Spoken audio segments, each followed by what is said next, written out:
Sarah, t'es invitée si tu veux. Ouais, c'est dans le studio, ouais, dans la fourgonnette. Wouhou, c'est la teuf. Ouais. Yes. Putain, et moi qui voulais plus aller en boîte de nuit, on va la regretter, je crois, la boîte de nuit dans pas longtemps, hein. Ouais. Allez, s'il te plaît, petite vodka pomme là, hop là. Bon, bonsoir à toutes et tous, hein, amis des réseaux. Bienvenue à ce journal de bord. Donc nous sommes le jour 3 de confinement et tout se passe merveilleusement bien. En tout cas, pour les sociétés privées, nous allons le voir. Ah oui, elles sont appelées à la rescousse, hein, d'accord. Donc là, ce soir, on va vous donner comme d'habitude des chiffres, voilà, sur puisqu'on a un rôle d'information aussi, hein. Donc des chiffres sur le coronavirus et l'épidémie, la pandémie. Je vais faire un petit point sur ce qui a été dit dans le JT, bien évidemment. J'ai jonglé entre BF Merde, TF Con et France Rien. Du coup, voilà, j'ai quelques informations. Vous entendrez par exemple les quelques citations monumentales de Gérald Darmanin. Ah, Gérald, je l'adore aussi celui-là. Ouais. Franchement, si je l'avais en face de moi, déjà, je pense que je lui éternuerai dessus. Et surtout, après, je lui ferai un vrai gros câlin. Mais bien fort, bien fort. Ah, lui, je l'adore. Et ensuite, je vous parlerai donc des galères de mon pote, de notre pote Jérém, qui est donc au Chili et qui a appelé une nouvelle fois l'ambassade de France au Chili pour avoir quelques informations. Bon, bah comme pour le reste, il a rien eu, hein, n'est-ce pas? Et puis surtout, on fera un petit point sur la notion de ce qu'est le progressisme. Voilà. Et puis après, on se dira bonne nuit, hein, enfin bonne soirée. Voilà. Alors, je vais commencer par les chiffres qui malheureusement ne sont pas bons, hein. Donc là, il n'y a pas de surprise. Ça vous dit un petit fond de musique Ah, c'est un peu trop gai ça. Donc, les chiffres sont pas bons, hein.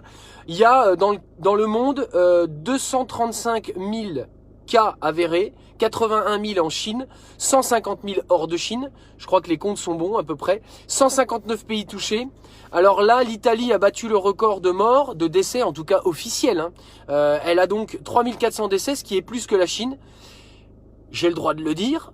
Ça n'engage que moi, mais j'ai quand même des doutes sur le nombre de morts en Chine, hein. Je sais pas vous, mais on a vu quelques interventions de journalistes ou de gens, des youtubeurs, on va dire, en Chine au début.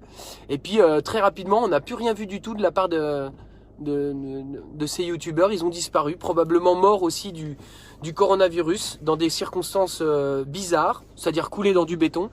Donc ça n'engage que moi aussi, mais en tout 41 000 cas en Italie et donc 3400 décès. En France, on fait 4000 tests de plus tous les jours, ce qui fait au total, hein, maintenant, on a 50 000 tests réalisés. Voilà. Donc en France, ils annoncent que l'épidémie va être rapide, intense, importante, et qu'il y a des incertitudes quant au comportement du virus. Voilà. Donc voilà, on sait pas trop ce qu'il fait, hein, comment il fait. J'ai discuté avec un ami aujourd'hui que j'embrasse, s'il regarde le live. Donc je vais pas le citer, mais j'ai discuté de loin, hein, on était à distance. Et donc lui, il a eu une communication avec un de ses amis, une de ses connaissances, qui est médecin. Et il pensait être rassuré par cette personne, mais en fait, cette personne lui a dit il faut prier pour que le virus ne mute pas. Voilà, bon appétit pour celles et ceux qui mangent. Alors, ici, en France, donc, c'est les chiffres, hein, de Monsieur Salomon. Voilà. Donc, 10 995 cas. Voilà, donc c'est x2 tous les 4 jours. 4 461 personnes hospitalisées. Puisqu'ils disent des cas, mais moi j'aime bien aussi dire des personnes, parce que voilà, c'est des numéros avec eux. 1122 graves. Et il y a quand même 1300 personnes qui ont guéri. Alors c'est bien, on commence à voir sur les réseaux des gens qui témoignent. C'est pas mal ça, le fait qu'il y ait des gens qui témoignent. Voilà, donc hop, je vais couper ça. Il y a malheureusement 372 décès et ça touche quand même, il y a 6% de ces décès qui sont chez les moins de 60 ans. Donc le fait de dire que c'est une petite grippe, c'est faux. Et que les gens, ça ne touchera que les personnes âgées, c'est faux aussi. Voilà pour les chiffres, ce que je pouvais vous dire. Là, je vais vous faire un petit bilan donc de ce que j'ai entendu au JT. C'était du Grand Mendes, encore une fois. C'est magnifique. Un niveau d'information jamais égalé. Merci à toutes ces sociétés privées oligarchiques qui ont racheté les groupes de presse. Parce que c'est vrai qu'avant, c'était un peu mou, on se faisait chier aux infos. Et là, pour le coup, c'est vraiment bien. C'est vraiment bien. On a le même son de cloche à peu près partout. Donc, on sait qu'on est bien informé. Voilà, donc là, j'ai entendu dire sur BFM, pardon. Excusez-moi, quel petit coquin. Les bourses ont fait un petit sursaut. Voilà. Est-ce que c'est ce que j'ai entendu, hein, Route. Elle a dit que les bourses avaient eu un petit sursaut. Je sais pas de qui elle parlait. Et donc du coup, est-ce que c'est un dernier spasme avant la mort complète de la bête, c'est-à-dire le libéralisme? Non, rassurez-vous, toutes et tous, amis financiers, rassurez-vous, le capitalisme a encore de beaux jours devant lui. On le verra juste après. Hein. Je vais vous en parler quand il s'agira justement des masques et du gel hydroalcoolique. Hein. Voilà, les nouvelles sont fraîches. Donc, selon les préfets, attention, il y a encore trop de monde dans les rues. Alors, si cette phrase-là sort de la bouche de Monsieur l'Allemand, j'aime autant vous dire que ça sent pas bon du tout. Voilà, faut rentrer chez vous très rapidement, hein. Voilà, parce que quand on voit ce qu'il nous a fait à nous, qui demandions en fait simplement du travail, du respect, de la démocratie, une augmentation de la facilité à survivre ou à vivre, ça fait peur. Donc s'il dit lui, il y a trop de monde dans les rues, vaut mieux que vous dégagiez. Là c'est à coup d'amende, hein, qui vont passer au-dessus de 300 balles, hein, 400 balles. Mais là il déploie carrément, alors je crois que c'est à Nice, il déploie des drones. Oui, il déploie des drones pour donner des alertes. Vous êtes dans un périmètre interdit, rentrez chez vous. Alors, il y a un monsieur qui témoignait, mais j'ai dit, je comprends pas. Moi, je fais 100 mètres, là, et au bout, là, il y a la plage. Je ne vois personne, je ne parle à personne. Je vais juste me ressourcer auprès de la mer. La mer qu'on voit danser le soir dans les golfes clairs. Et le mec, il a pris une amende, hein, je crois. Je suis pas certain de ça, hein. Mais en tout cas, il disait, mais je comprends pas, c'est pas normal, quoi. Voilà. Nous non plus, monsieur, on ne comprend rien du tout. On sait qu'il faut rester chez nous, mais c'est complètement débile. Alors, les hôpitaux. Il y a des témoignages de dingue, mais ça on le sait déjà. Voilà la phrase que j'ai relevée d'un urgentiste. Les bonnes décisions auraient dû être prises. Il n'y a pas de T après dû. Les bonnes décisions auraient dû être prises il y a 3 mois. Voilà, ça c'est là dans tes dents Manu, c'est du grand n'importe quoi. Voilà, il y a des pénuries de lits, donc ils disent qu'il y a un système D qui se met en place. Je sais pas si tu vois le truc. Un système D, c'est-à-dire ils récupèrent du gel hydroalcoolique des élections municipales. Ça va te coûter cher Manu cette affaire-là, parce que là franchement, je pense que quand on va faire les comptes, je pense que ça va vraiment faire mal. Hein. L'heure viendra, c'est pas tout de suite. Alors l'armée déploie un hôpital de campagne, il leur faut une semaine. Hein. Voilà, une semaine. Pourquoi c'est si long? Alors ils expliquent qu'il faut déplacer des trucs, donc on va dire de région Rhône-Alpes, faut les monter après en région parisienne et après faut les déployer là où c'est à Mulhouse. Voilà, il y en a qu'un qui a été déployé. Franchement, c'est trop tard, c'est un peu tard. Il vaut mieux tard que jamais, mais c'est tard quand même. Alors ils déploient une logistique, c'est ça qu'ils disent, c'est pour ça que ça prend du temps, c'est que c'est lourd et que c'est complexe, d'accord. Alors les hôpitaux privés, enfin, à la rescousse, voilà, ouhou. Et là je vais vous dire, il y a du matos. Moi j'ai regardé le journal de France rien là, France 2, et waouh, là, on envoie des beaux équipements, ils empilent des machines, il y a des lits tout neufs et tout, tu sais, ça donne vraiment, voilà, heureusement que les hôpitaux privés sont là, parce que les incapables d'hôpitaux publics, c'est bien connu, voilà. Il y a 5000 lits dans le public et il y a 7000 lits dans le privé, hein. L'addition va chiffrer, Manu, l'addition va chiffrer. Les médecins de ville, alors eux, ils demandent tout simplement où sont les masques. Voilà, où sont les masques. Voilà, il y a où est Charlie. Bah là, on cherche les masques. Dans une pharmacie, moi j'y suis allé. J'ai demandé à la dame. J'étais obligé d'aller prendre des médicaments aujourd'hui. J'ai respecté tout, l'attestation, machin. Eh ben, la dame, elle a dit non, on n'a pas de masque. Donc, pas de masque pour les gens. Pas de masque pour le personnel. Pas de masque pour les médecins soignants.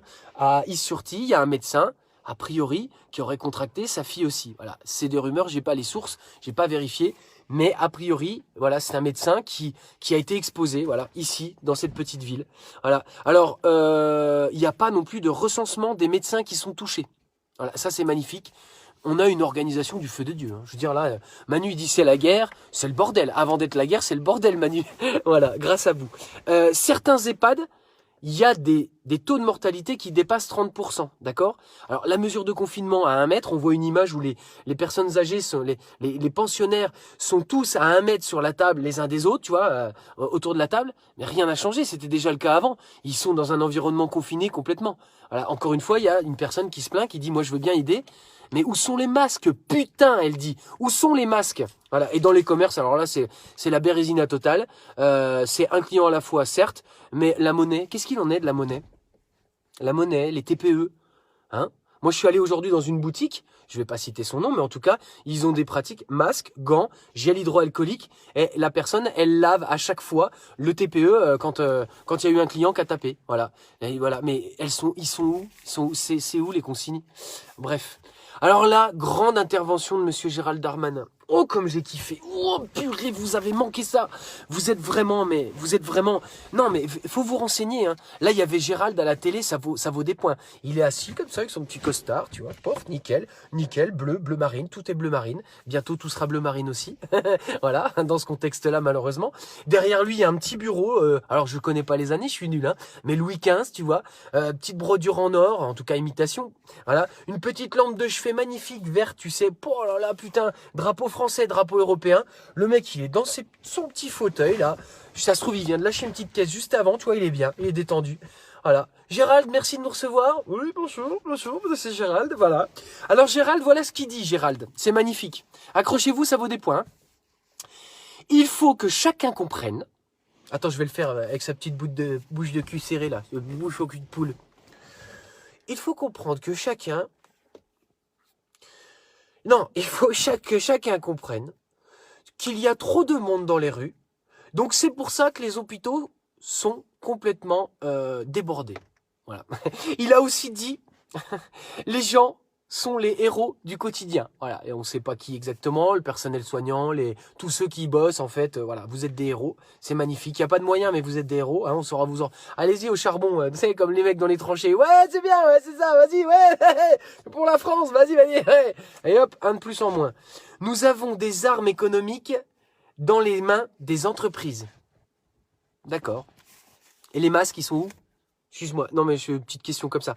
L'État est là, il cite Kennedy, hein, je crois. Hein. L'État est là, mais, attention, chacun doit se demander ce qu'il peut faire. D'accord? Et en fait, il a dit aussi une phrase, alors je la déforme un peu, mais c'est quand on prend que des mots dans la phrase, on sent derrière ce qu'ils pensent, ces gens-là. Il a dit, en fait, c'est vrai qu'il y en a qui ont des comportements vraiment, mais irresponsables.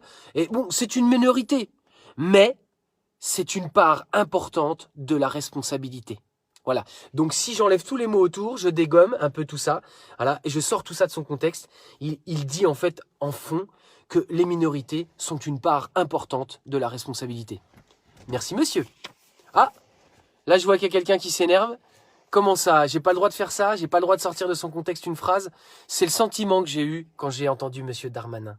C'est-à-dire qu'en fait, clairement, avec sa petite phrase de « il faut que chacun comprenne qu'il y a trop de monde et que c'est pour ça que les hôpitaux sont confinés », c'est pas de la faute de la gestion calamiteuse de cette crise, c'est de votre faute à vous. Bah oui, vous êtes complètement irresponsable. Voilà, c'est ça en fait qu'il faut comprendre. Hein, responsabilisez-vous, voilà. Donc je poursuis, magnifique.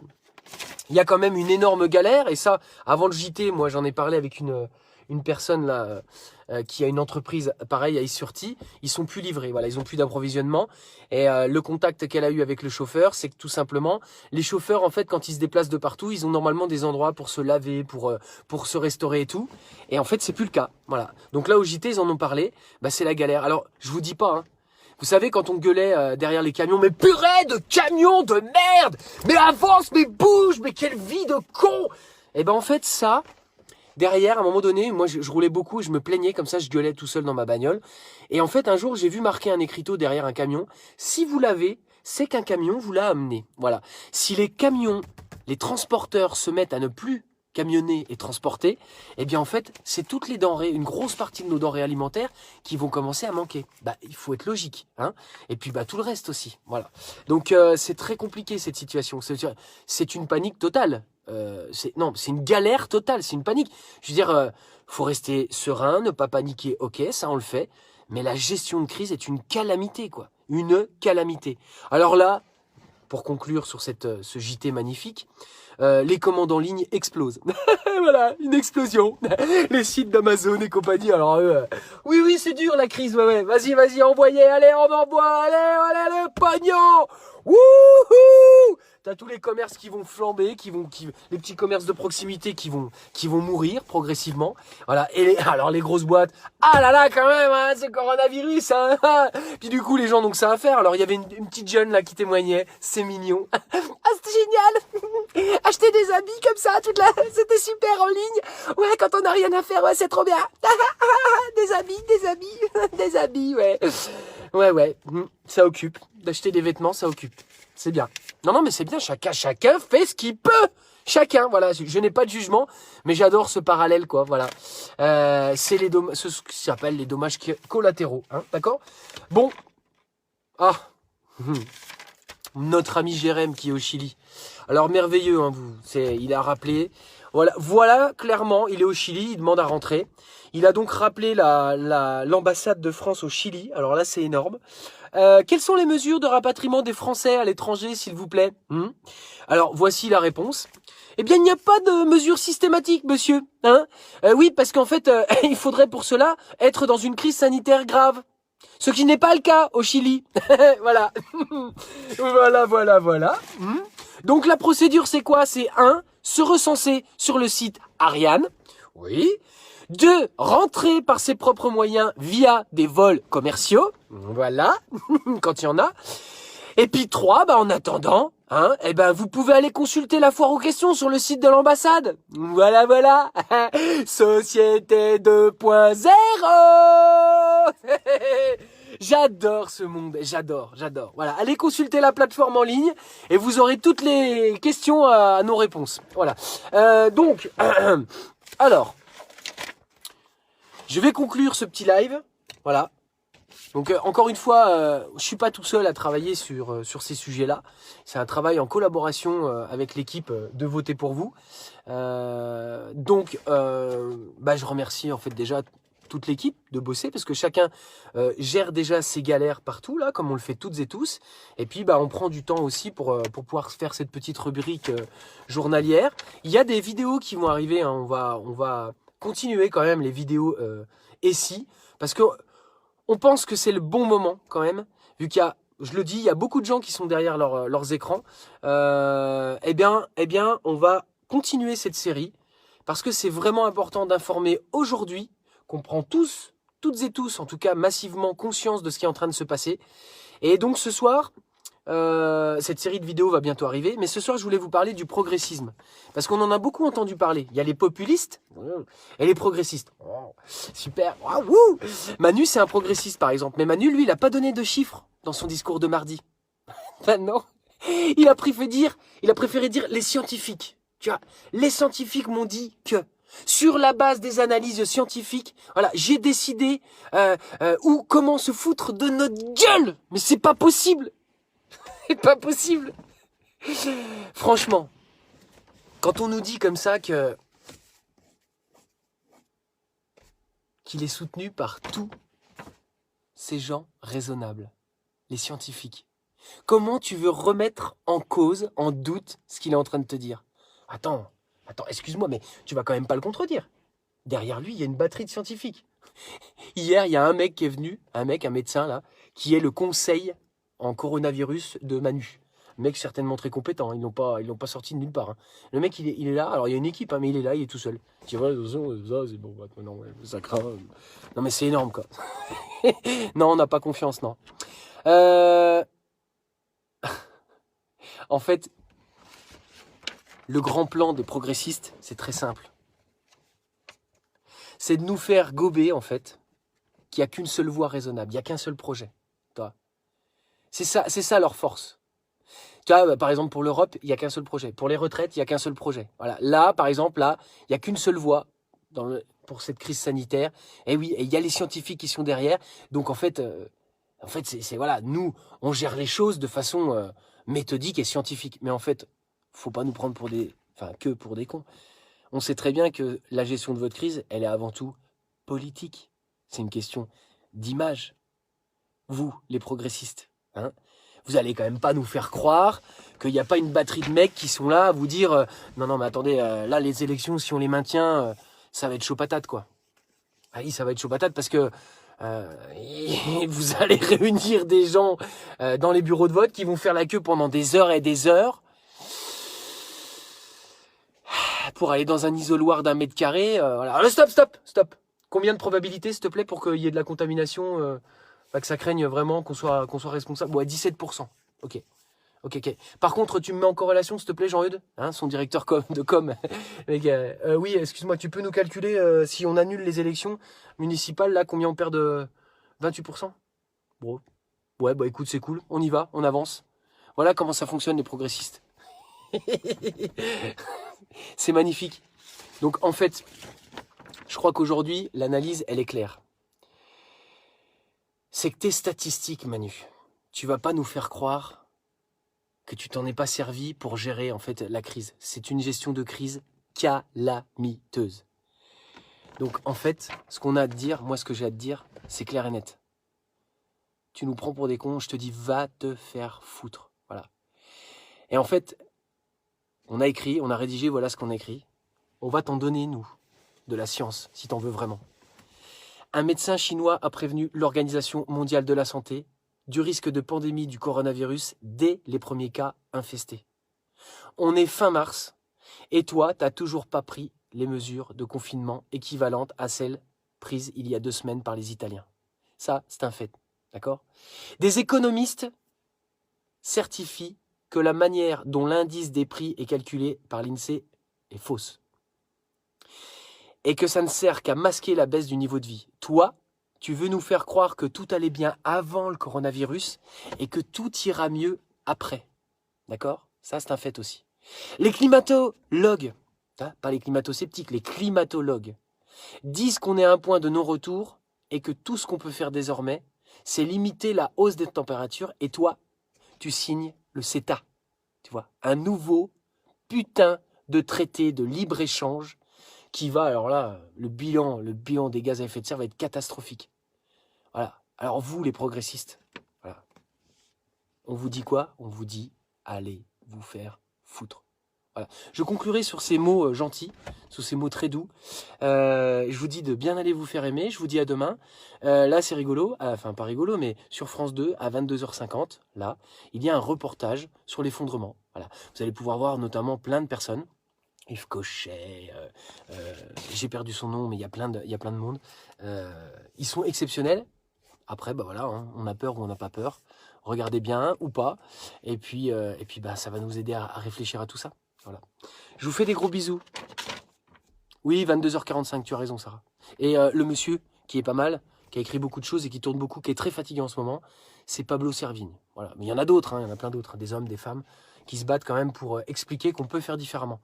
Voilà. Bonne soirée.